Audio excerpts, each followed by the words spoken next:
یہ 5 مقامات ایسے ہیں جس میں کسی بندے کو سلام کرنا منع ہے، کیونکہ یہ سلام کا محل نہیں ہے۔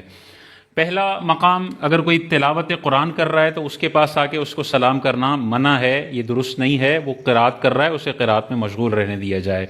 دوسرا، اگر کوئی تسبیحات پڑھ رہا ہے، کوئی وظائف پڑھ رہا ہے، کوئی درود پاک پڑھ رہا ہے اور اس کے پاس آ کے سلام کیا جائے، یہ بھی درست نہیں ہے، یہ سلام نہیں کرنا چاہیے۔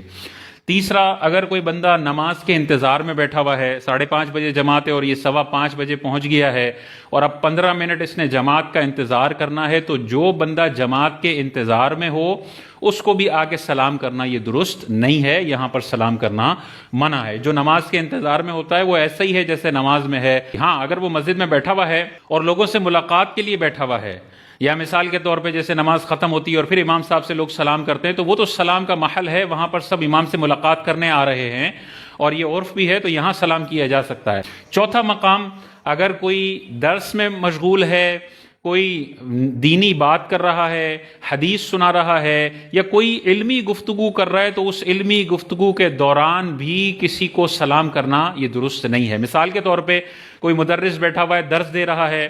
تو اس مدرس کو بھی سلام کرنا منع ہے، اور سامنے اگر 15-20 لوگ اس کے درس کو سن رہے ہیں تو ان لوگوں کو بھی سلام کرنا منع ہے کہ وہ سلام کریں گے تو لوگ سارے سلام کی طرف متوجہ ہوں گے، دوسرے لوگ بھی دیکھیں گے کہ کون آیا، اور سارا جو درس کا ماحول ہے وہ خراب ہوگا، اہم امپورٹنٹ شرعی مسئلہ ڈسکس ہو رہا ہوگا، اس کی طرف سے توجہ ہٹ جائے گی۔ تو جو نیا بندہ مجلس میں آئے اسے چاہیے کہ خاموشی کے ساتھ بیٹھ جائے اور درس کو سننے میں مشغول ہو، نہ یہ کہ وہ اپنے بھائی کو سلام کر رہا ہے، اپنے رشتہ دار کو سلام کر رہا ہے۔ اور بہت سارے تو ایسے بھی ہیں جو امام صاحب کو سلام کرنے کے لیے یا مدرس کو سلام کرنے کے لیے آ جاتے ہیں، یہ بالکل طریقہ درست نہیں ہے۔ اس سے جو علمی مجلس لگی ہوتی ہے اس میں بہت بڑا خلل پیدا ہوتا ہے، اور وہی مومنٹم اور وہی ردم دوبارہ بنانے میں بعض اوقات ٹائم لگ جاتا ہے، اور لوگوں کی توجہ ہٹنے کی وجہ سے وہ غلط شرعی مسئلہ بھی سیکھ سکتے ہیں۔ لہٰذا درس و تدریس کا جہاں پر سلسلہ ہو وہاں پر کسی سننے والے کو سلام کرنا بھی منع، اور جو درس دے رہا ہے اس کو بھی سلام کرنا منع۔ اسی طرح اذان کے وقت سلام کرنا منع ہے، اقامت کے وقت سلام کرنا منع ہے، یا خطبہ جمعے کا ہو رہا ہو یا عیدین کا خطبہ ہو رہا ہو اس وقت بھی کسی بندے کو سلام کرنا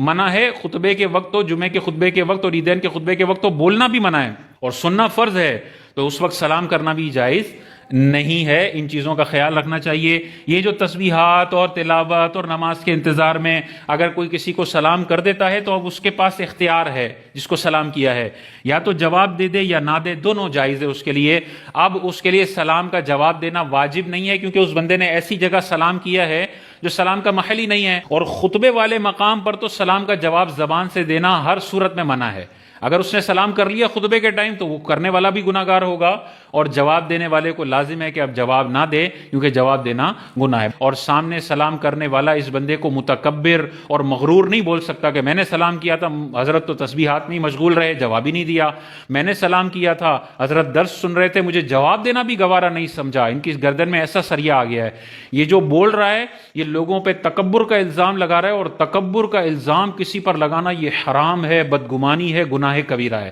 وہ سلام کا جواب نہ دے کر تو کوئی گناہ کما نہیں رہا، اور یہ بندہ اس کے حوالے سے بدگمانی کر کے، غیبت کر کے، تکبر کا اس کو تانا دے کے 2-3 بڑے بڑے کبیرہ گناہوں کا شکار ہو رہا ہے۔ تو ایسے لوگوں کو غور کرنا چاہیے، جہاں پر سلام منع ہے وہاں پر خاموشی سے بیٹھ جائیں۔ سلام کر دیا تو سامنے والا جواب نہ دے تو بدگمانی کرنے کی اجازت نہیں ہے۔